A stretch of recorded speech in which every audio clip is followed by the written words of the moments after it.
Já dizia minha mãe, tudo aquilo que é bom acaba durando pouco. E aquilo que a gente achava que seria interminável acabou tendo um fim.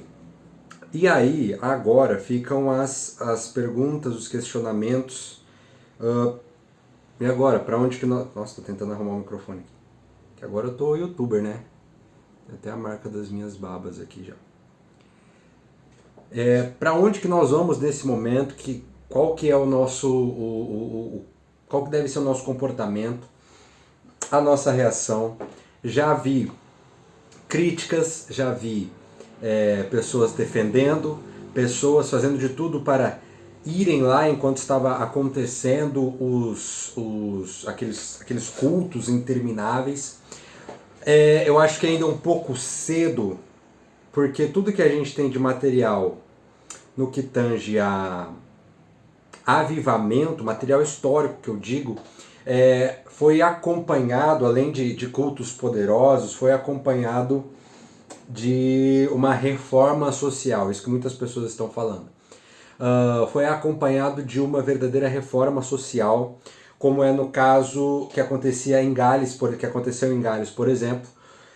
Em Gales você tinha bares esvaziados, você tinha pais que antes não tinham tempo para suas famílias, agora tendo tempo com as suas famílias, bares fechando, porque esses pais que costumavam sair do trabalho e ir para os bares, agora eles não iam para os bares, eles iam ou para a igreja com a família ou eles iam ficar com a família em casa. Então o avivamento do país de Gales ele tem muito a nos ensinar no que tange a envio de missionários e também no que se refere a uma reforma da sociedade. O que a gente não pode descartar, e acho que a gente tem que ter muito cuidado, porque hoje acontece uma coisa, é diferente dos anos 1900, lá na época de Evan Roberts, diferente daquele ano, diferente daquela época, se hoje acontece uma faísquinha, o mundo inteiro já fica sabendo. O que me preocupa é nós ficarmos tão impressionados com algo que deveria ser comum em nosso meio. Aqui no Brasil a gente ainda experimenta diversos ambientes proféticos de manifestação do poder do Espírito Santo, mas o nosso, como igreja no mundo, nosso sarrafo está tão baixo que qualquer coisa, e não estou dizendo que o que aconteceu em Asbury é qualquer coisa, mas um mínimo de mover, uma migalha do poder de Deus jogado em nosso meio, manifestado em nosso meio, a gente já fica muito animado, empolgado, porque esse não é o padrão, não é o padrão do que vem acontecendo. E esse é um fator que me preocupa. Dito isso posto, eu acho que a gente tem que honrar muito a vida daqueles jovens que estiveram lá e não estavam buscando afirmação, não estavam buscando aprovação. Aqueles jovens que estavam lá e apenas queriam exaltar, adorar o nome do Senhor Jesus. E um segundo objetivo era alcançar universitários, jovens universitários que por algum momento ou não criam ou haviam se afastado dos caminhos do Senhor. Existiam filas fora da igreja, da capela onde estava acontecendo esse mover, muitas pessoas sentadas, mas eles davam preferência a jovens da comunidade. Não só isso, em um dos dias, um dia de que haveria culto nas igrejas da cidade, eles decidiram honrar as igrejas da cidade e os jovens que estavam ali cultuando se separaram e invadiram os cultos das igrejas locais, seja ela de qual denominação que for, para estar lá pregando e para estar lá servindo aquela igreja. E depois eles voltaram e continuaram o culto. Dos que estavam lá, todos concordam em que era um mover assim, tranquilo, tinha poucas línguas, era algo muito assim, conduzido pelo Espírito, mas no sentido de ser com ordem. Não que o Espírito não irá atuar na desordem, né? Mas a característica daquele mover foi exatamente ser algo tranquilo e que reunia pessoas de várias denominações diferentes. Acho que aqui é algo que a gente tem que pontuar também. Eu não sei se você sabe, mas não haverão mais de um céu. Então você que é presbiteriano vai para o mesmo céu do adventista, você que é adventista vai para o mesmo céu do pentecostal. Você que é pentecostal vai para o mesmo céu daquele que se considerou ateu a vida toda. Não porque ele tinha raiva de Deus, mas porque ele viveu de acordo com a luz que ele recebia. Então haverão todos os tipos de pessoas, de todas as religiões do céu. Quando o termo remanescente não é o melhor de todos, não é aquele que é o filé mignon das igrejas, das denominações. Remanescente é aquele que sobra, ou seja, aqueles que permaneceram fiéis aos ensinamentos de Cristo Jesus, o testemunho dos que guardam os mandamentos. Os que guardam os mandamentos e têm aí o testemunho de Jesus. Isso não se reflete apenas a uma denominação específica, mas a um povo. Sempre a mensagem do Senhor não foi para uma denominação específica, foi para um povo. Foi para um povo. Paulo, quando ele escreve aos Romanos, ele começa a sua carta escrevendo: olha, todos nós, seja eu que estou aqui, seja vocês cristãos de Roma, eu acho muito legal que Roma era o maior império da época, né? Era o império que tinha dominado o mundo, e hoje, até hoje, em termos de durabilidade, foi um império que mais durou sendo dominante.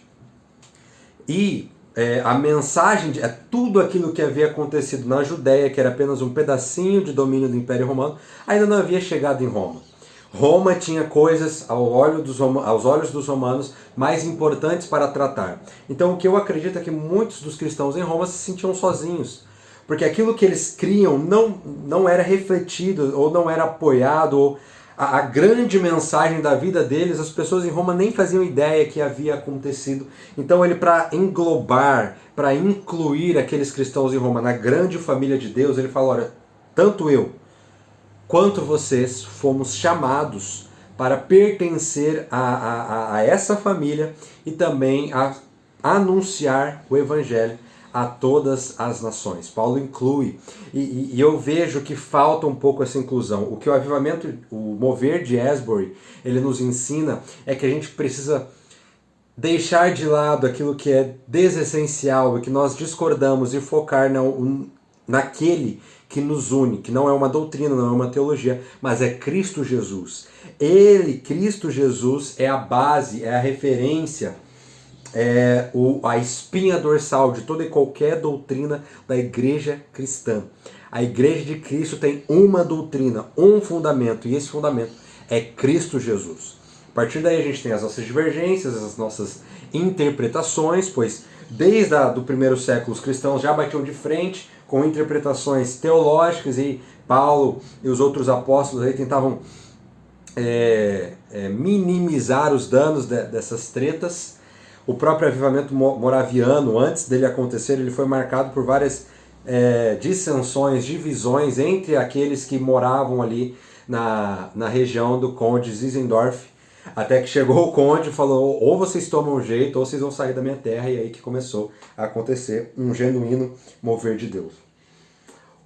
Para fechar, eu acho que a questão da unidade é o que mais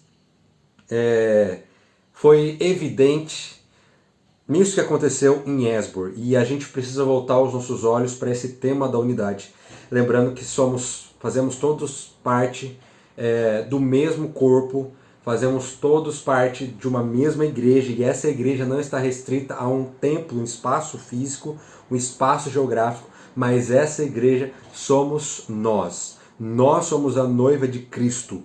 E ao invés de tentar decifrar teologicamente daqui para frente o que se vai ser um avivamento, se não vai ser, por que a gente não usa esse evento que aconteceu lá naquela pequena universidade, e muito tradicional também, aquela universidade metodista ali de Kentucky, e a gente não traz isso para o nosso contexto, para que nós sejamos provocados pela vida daqueles jovens que estavam lá simplesmente orando, cultuando, orando ao Deus dos céus.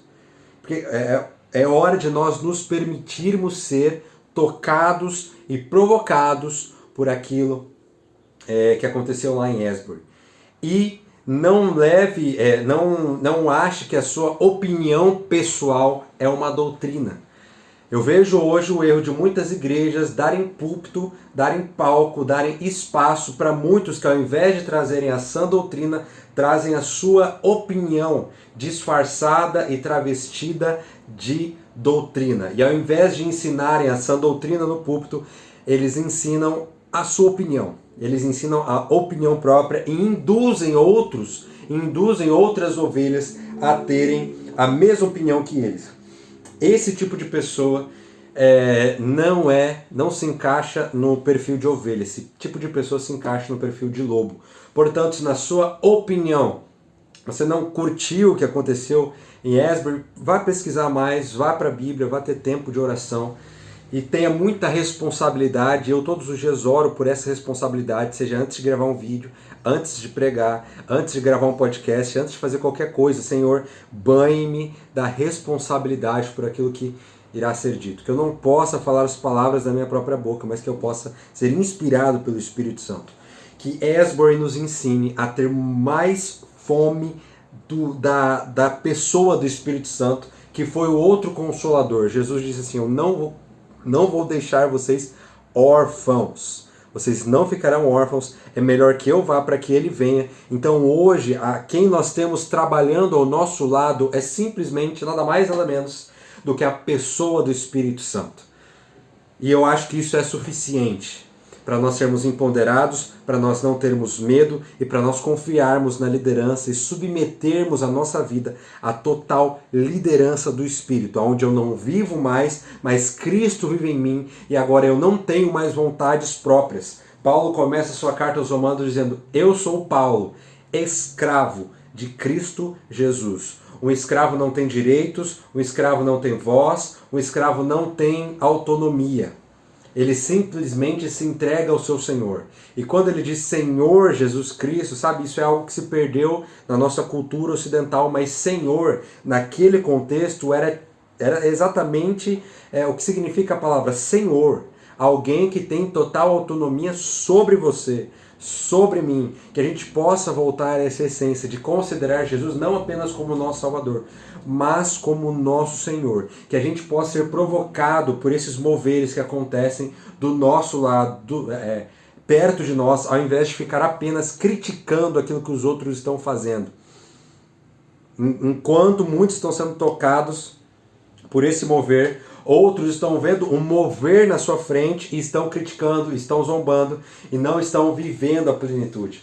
Um dos maiores moveres da história aconteceu ali no cenáculo, em Atos 2. E enquanto o maior mover da história conhecida até hoje acontecia, uns vendo esse mover zombaram e falaram que aqueles que estavam lá participando desse mover, participando desse real avivamento, estavam bêbados. Então que a gente possa ser aqueles que participam do mover, participam do avivamento, e não aqueles que ficam do lado de fora, perto do mover, apenas criticando e zombando.